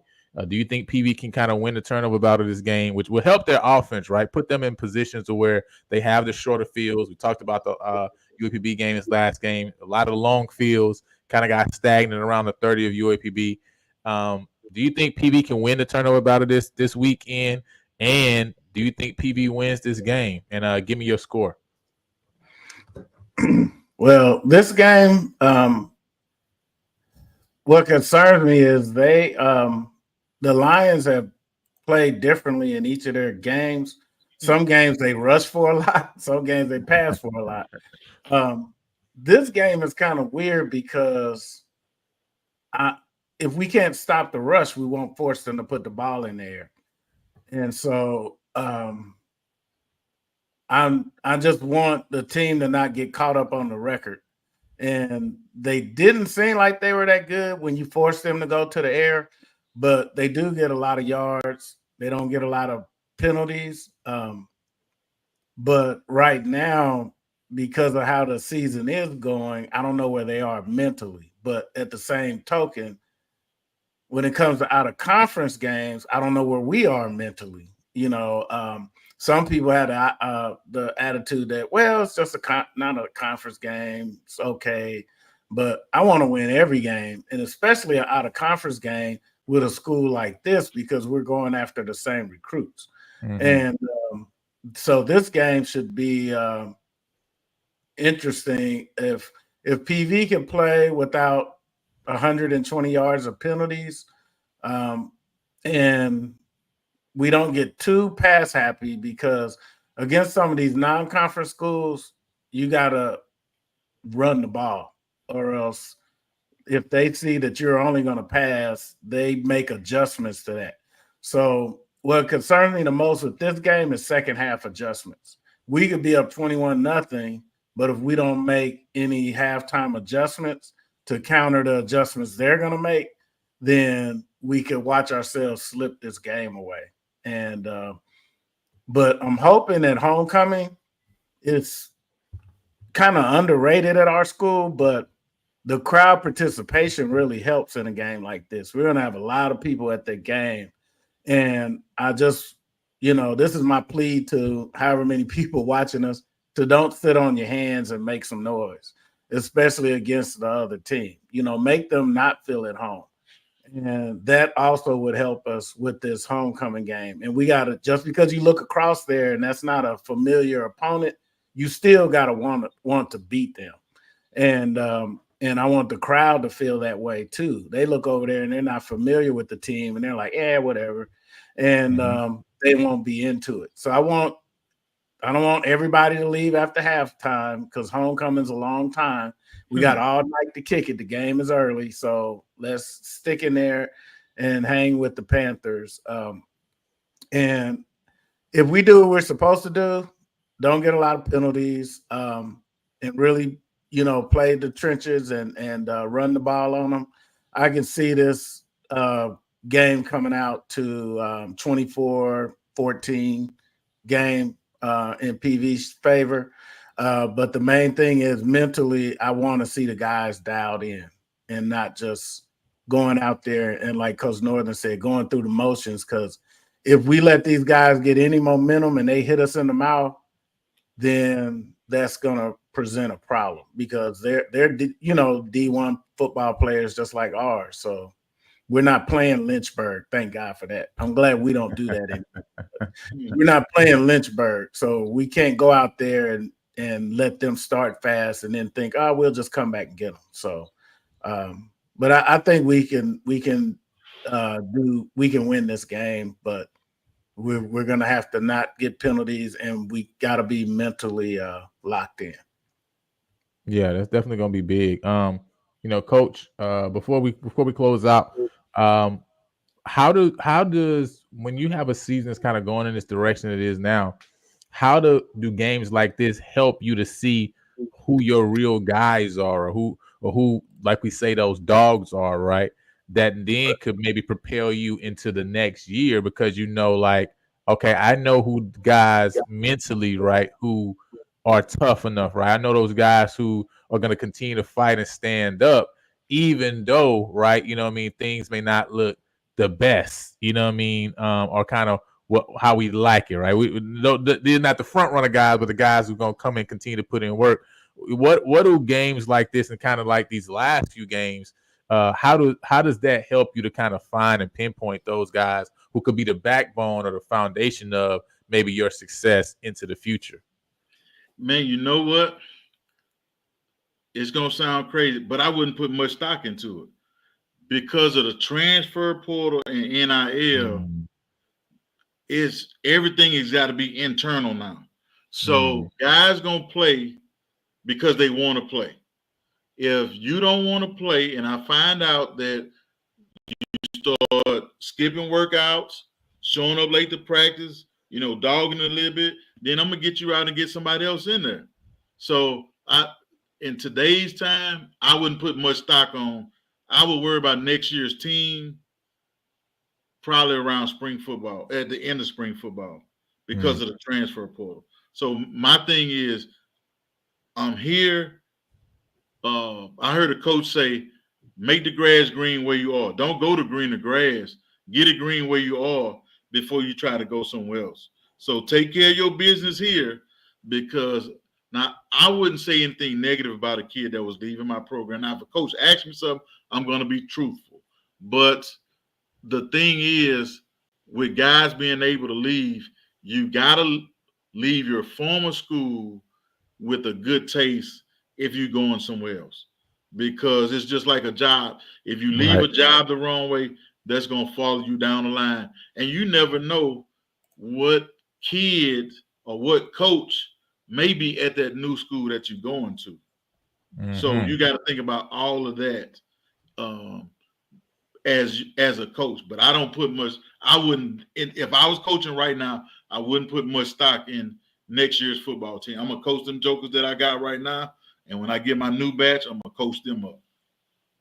Gotcha. No, that makes sense. So, hey, with that being said, hey, listen, we appreciate all y'all for joining us this evening. Listen, go ahead.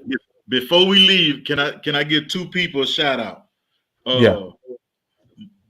Mark Fredericks, offense coordinator at Southern, they had an 8-minute drive and I think got a field goal, and then they ran the ball with a second string quarterback in to close out the game. So I want to give Coach Mark Fredericks a shout out, and Jason Rollins, the defensive coordinator at Grambling, for the game that they had against Pine Bluff after Pine Bluff had the game that they had against Prairie View in terms of yards and points. So I want to give a couple shout out to a couple coaches, because HBCU fans, you can go from the smartest to the dumbest in one play to the next. That's facts. I saw somebody say something about, TC Taylor only has good athletes. But what you think them jokers at Alabama, Tennessee, and all them other schools got? You don't think they have good players? We have to do more with less. So I'm going to get them dudes some shout-outs, because they had some good games last week. That's what's up. You know what I'm saying? So appreciate the shouts out for Coach Northern, to close the show out. We thank you guys for all joining us over here on the recap with Coach Heish Northern. I hope you guys enjoyed Northern Lights this week, right? Talk about some of the top players that he's seen, that he's played against, and that he's coached against, right? I think you guys enjoyed that segment. If you didn't get a chance to watch, you can rewind it and go check that out. And next week, and we got one in the future, we're going to talk about, we're going to talk about coach firings, right? We're going to for a little bit. I'm here for that in November. One other thing. Hey, to all my former players, if I don't remember your name, don't hold it against me, because my son thinks that's the funniest thing in the world, for me to have a whole conversation and then don't remember the guy's name. Oh man, because you remember the face though. You remember the face, and you remember every single thing that happened. I can tell you what position they played, and I might remember a nickname, but I ain't gonna remember real names. Yeah, nicknames. Yeah. That's about to happen this weekend at homecoming. It's gonna be a whole V Northern. You know what I'm saying? Let me give a shout out to V Northern for always checking in, for always being big. Supporter of the recap show, Heish Northern. You know what I mean? So even though Coach didn't give you a shout out, I'm gonna give you a shout out, right? Yeah, give her a shout out. You feel me? You know what I'm saying? Let me shout out some fans. He shout out some coaches. Let me shout out some fans. All right. You know what I mean? So he got the big Grambling shirt. You know what I'm saying? I ain't gonna tell you what he told me he's gonna do with the shirt, before the show started. I'm gonna leave it, but you can ask him on your own. All right, you know what I mean? But with that being said, man, we appreciate y'all for joining us, man. Can't wait till next week. We're gonna see what happens during homecoming week. You guys act responsibly, all right? Yeah. During homecoming week. Don't act crazy. All right. Hopefully next week, Kerry's not coming in here with no Chiefs hat on, because they got the business handed to them, because I'm about tired of him coming into the show with a Chiefs hat on. Like this is My outrageous. homie, my homie. This is outrageous. All right. But with that being said, man, we appreciate y'all and we will holler at y'all until next time.